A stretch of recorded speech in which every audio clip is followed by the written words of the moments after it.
Hey guys, this is Mitch. Welcome back. And we are moving on. We're drawing more Blood Force. Imagine that. I know, of course, it's like, yeah, well, yeah, it's Mitch. He draws Blood Force. I've heard. But that'd be something one time, right? If I switched up and was drawing like Captain America. I suppose I might draw Captain America one day. But yeah, this is page 5 of issue 3 of Blood Force. And we're still going through the Cyberzerk fight, although we're getting to the end of it here, and we got to kind of endure a floaty camera, so just until the live stream starts. But yeah, so this is I don't know if you can probably see here. I'm going for a bit of a switch up on the panel arrangement, trying to make it a bit more dynamic because I've said before, I think I tend to go fairly. Just basic, not necessarily a grid exactly, but it's more like 3 tiers, and then you break them up in whatever different way you like. That's kind of what I go for. So the deal here is Hard grabs Cyberzerk, throws him.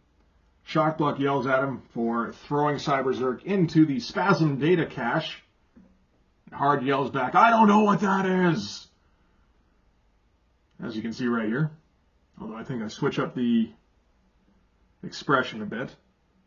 At which point, Cyberzerk goes for the ambush, because it's been 2 panels since we've seen him. Which is not the ideal way to do it, of course. We found out in X-Men, Uncanny, during the Jim Lee run there. The best way to do ambushes, god damn it with this camera. Best way to do ambushes is just make sure a guy's off camera for 2 pages, like a full spread, essentially. Then you can throw him back in, and the reader will have forgotten all about him. And this pose here for Cyberzerk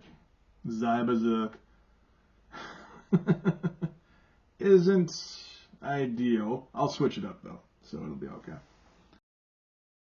I've been getting looser and looser with my pencils lately. I don't know exactly what it is. I have less patience every single page. Yeah, here we are on the live stream. I have less patience every single page to do more detailed pencils. I do like how that first ink line always looks, though. Feels like I think it's been like a week since I drew. Yeah, I didn't do much at all this week. Anyway. And trying, of course, to remember to always over-render. It's interesting because my style does tend to veer a bit towards simplicity. I think there was a point, there must have been, where I really decided I wanted to draw like a bit like Steve Dillon. I don't know. I mean, like, I never really liked his style that much, but there's times where like I'm like, that's a Steve Dillon thing. What are you doing there? It's like, oh, I must have liked that like quite a bit at one point. I did read Preacher, but and I think during that period, yeah, I might have tried to import elements for some, and then he did Punisher, and I think at that point I was like, oh no, this is like a shtick. Yeah, so you changed up the expression on Hard here, and this is much better. I think this is a bit more realistic. It's a bit indignant.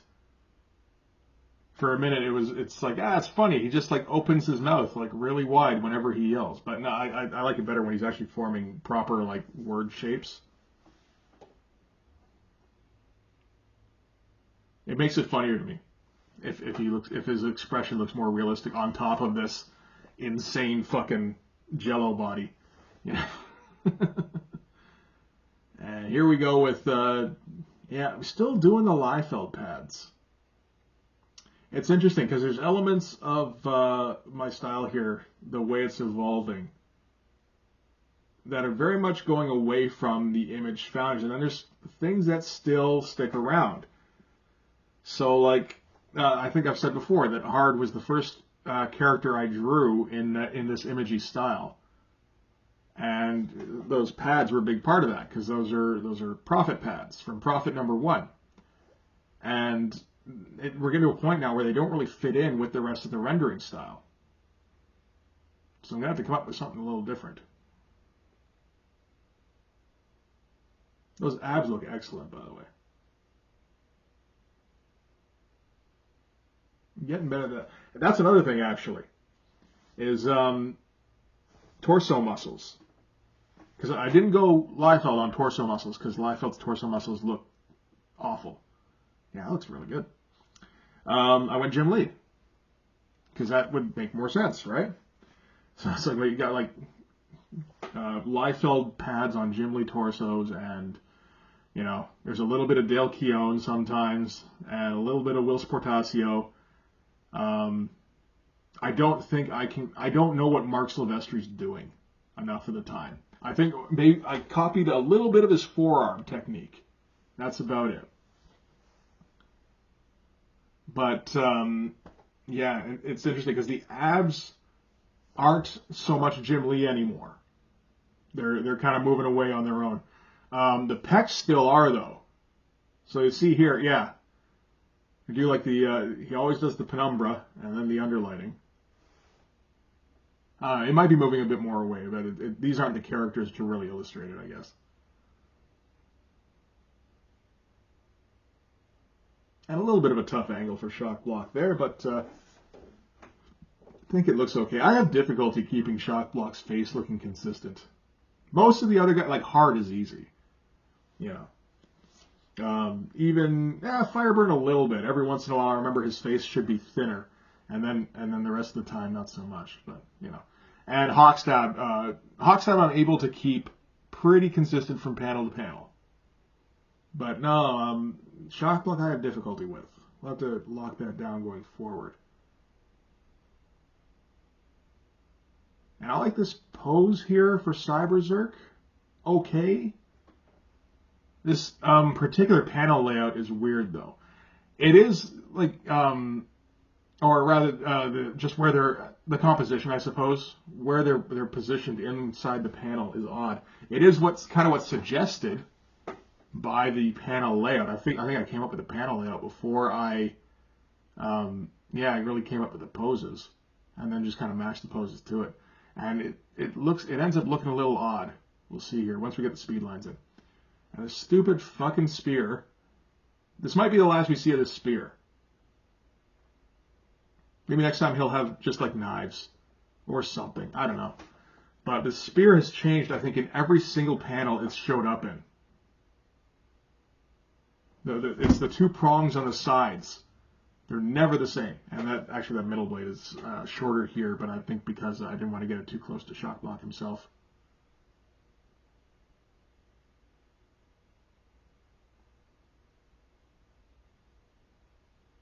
And yeah, here we go with the speed lines. And not quite matching up with the panel border here, which I think is probably correct. But like you see the direction here is really weird. It kind of stops you dead. And I'm not sure if that's okay or not, because it should be I suppose it should be kind of a stop dead moment, really, when Cyberzerk's about to pounce on him. But the speed lines are going the wrong way for how the panel's going. And he almost looks like he's just like standing on tiptoe there instead of leaping because of the angle. It's a tough thing to do. And you can see here I've switched around the pose for Cyberzerk completely. That is a much better pose. And I like the bunching up of those back muscles, actually. That ends up looking pretty good. And that arm looks like it's kind of hyperextended. He looks like he might maybe like tore something there. Oof. Unpleasant. But yeah, I think probably get a decent line of shadow going down the obliques here. Yeah, not bad. These obliques get a little bit squidgy, but it looks all right overall. And it's kind of thing that colors can make look quite a bit better. And here we go with the Cyber Dreads. I believe I'm done with Cyber Dreads for now. Probably until I had to guess. I think it's around issue. Well, this should end around issue. This current arc should end around issue 5, I think. 5 or 6, and then the next arc is maybe three issues, I think. So yeah, like maybe issue 10. And you might be thinking like, damn, you got like 10 issues plotted out? I was like, yeah, I've actually got quite a bit more than that plotted out. It's like every comic storyline I've wanted to do is like, I could find a way to fit this into Blood Force and make it stupid. Oh, I like this pose out of Hard, actually. It ends up looking all right. He ends up looking a little bit like he's floating, because getting figures to interact with the floor, I have difficulty with if it's not on the plane, you know. So I think that's something I share with Liefeld, actually. I can get him a bit closer at least. But yeah, no, going back to the plot thing. Because I'm not going to say I've got every issue plotted out, or even most of them, or even more than the current arc. I don't. But you can get a feel for. Oh yeah, I'd got a much better idea of how I want to do the hair here. Looked online for like hair flying. And it's like, oh yeah, no, it all kind of follows the same direction. That's right. And then you do it. It's like, man, that looks quite a bit better. Yeah. But yeah, no, you can get a feeling for like how many pages an arc should be, right? Depending on, I can see this happening in this one. Yeah, okay, yeah. 4 pages or 4 issues. I always mix up the words page and panel, or issue 2, I guess. Yeah. So. Yeah, I should probably work on that. It's one of those things where I start talking too fast.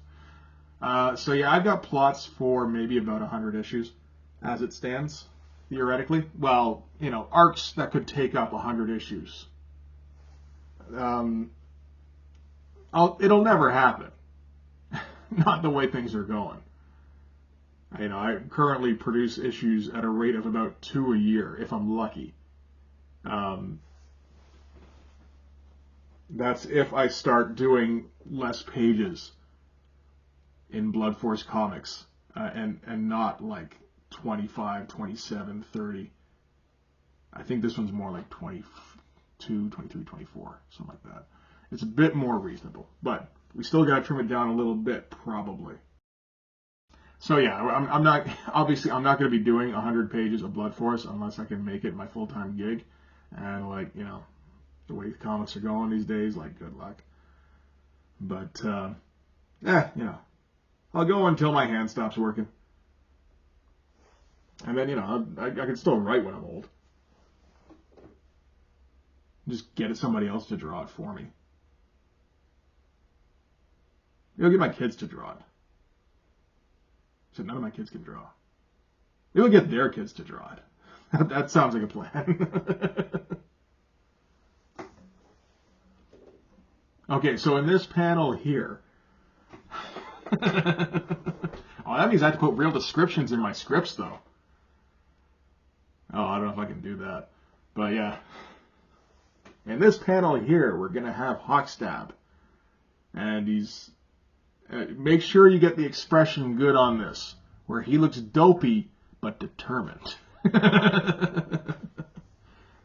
This pose from Fireburn is... man, I don't know. Okay, that helps.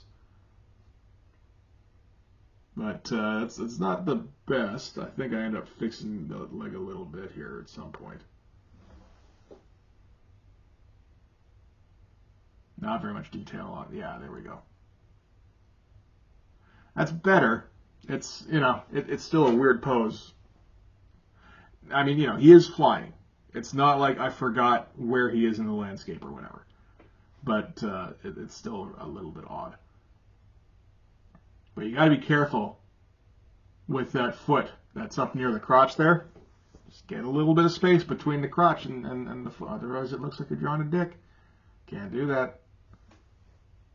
And now we're going to sub in some tech behind behind everybody here, which goes a little awry, I think, because I didn't do the shapes well enough. I thought I did. You know, I'm not going to pencil out all of the tech because that's fucking ridiculous. You know, I can fake it for the most part, but as long as I have some kind of underlying structure. This was a problem here too, I think. I put a curve in this corner. That actually might be the real beginning of the problem.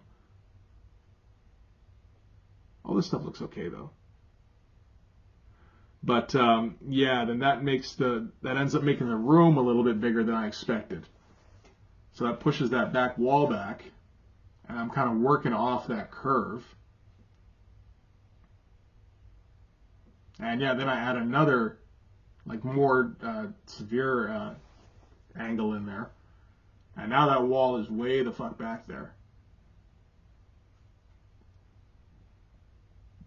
Oh, that stuff looks alright, actually. So, like, the layout of this room is a mess all of a sudden.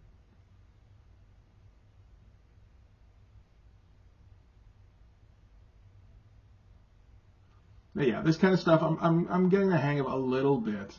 Just figuring out where to put it all is not always easy. And decided, okay, we need this a little bit closer. We need a little bit clutter around the floor here. That's all right. And then you put in these tiles, and I'm like eyeballing where they should go in terms of the perspective. And I go, wait a minute. Yeah, so they scrunched together way too soon. I got to bring this wall down. Otherwise, it looks like it's floating or something. So that looks a little better, although it still makes this room look very random in its layout.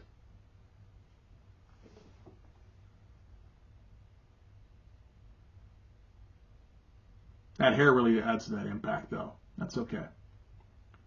And yeah, we got to put a little bit of extra junk in here to clutter up the room a little bit, otherwise it looks too empty. And put a couple of cords on the ground. Yeah, not a bad plan.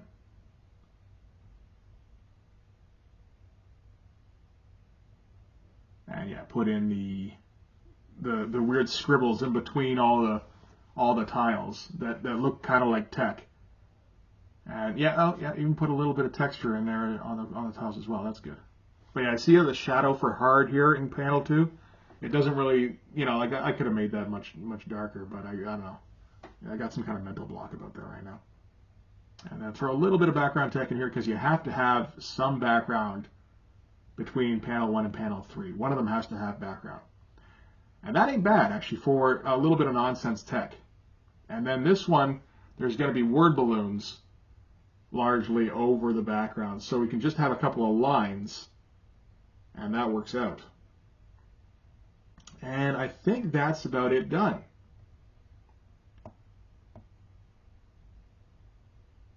Yeah. And I mean, honestly, like this page was done a couple of weeks ago now, and usually in that time frame, I go from, you know, yeah, that was good, to that was not good at all, to it was okay. So seeing it again, it's no, that's pretty good. There's a couple of things that I don't like too much, but I'm mostly with the background tech stuff. It's always a bit of a struggle. But no, for the most part, I think this one worked out okay. So that's all right. It's more the next page that ended up being a problem, but we'll deal with that next week, I guess.